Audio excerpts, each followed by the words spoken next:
Storyboard Pro provides you with the tools for live action and animation productions to help you place your visual elements or your graphic text into your storyboard within the various fields or safe guidelines. Here's a bunch of grid options. Luckily, a bunch of them are preset, and if you look underneath your stage view or your camera view, you'll see this series of icons on the bottom left. So let's click on the first one.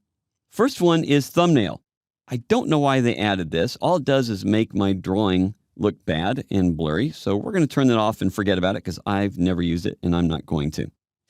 The second icon here is simply called grid. The default for grid, when you turn it on, is a 12-field grid. You can see on the edges there's a west, north, east, and south. That way we know what direction it is, and you'll notice it counts up and down 1 to 12 all the way across.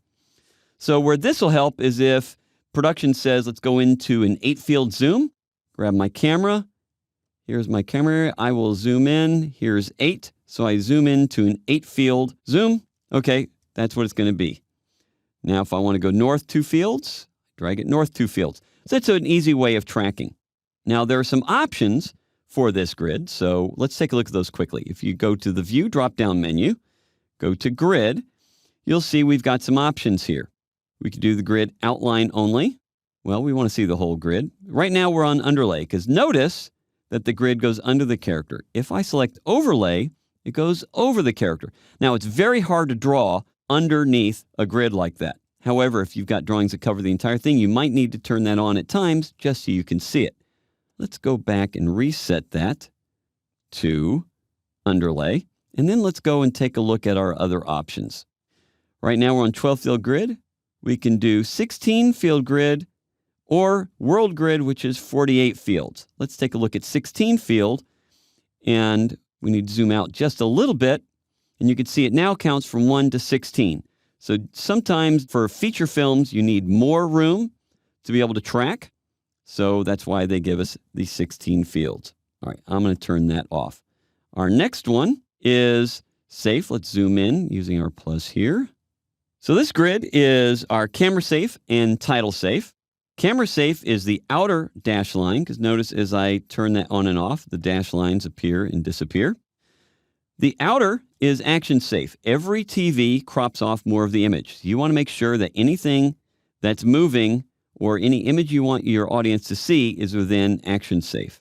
Title safe is for any text. It's a standard that we don't want text touching the edge of the frame, so we make sure that that's cut in about another 10%. Each of these is 10% in from the edge. So that's your title safe. Let's turn that off. The next option here is our 4:3 safe. 4:3 is standard def television.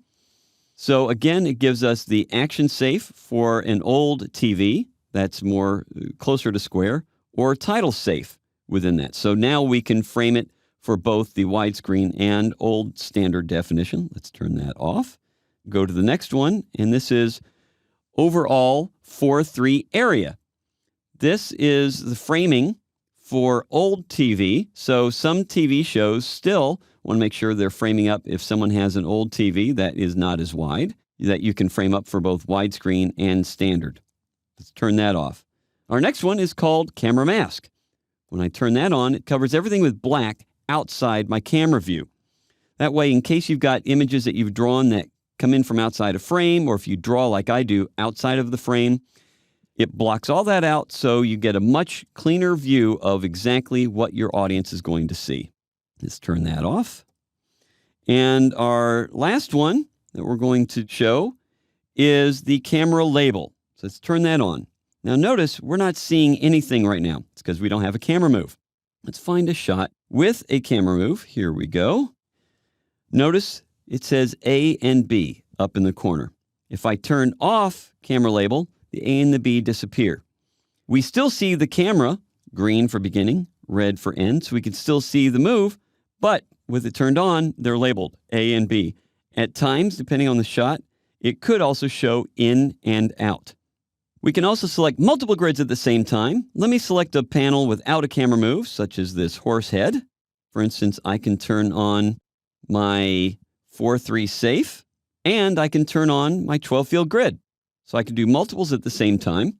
Luckily, these grids do not export out to your PDF files or your bitmap images, and it also won't export out to the movies. This is simply for tracking within your storyboard software. You won't need your grids turned on when you do most of your work. Just turn them on when you need them and turn them off when you don't.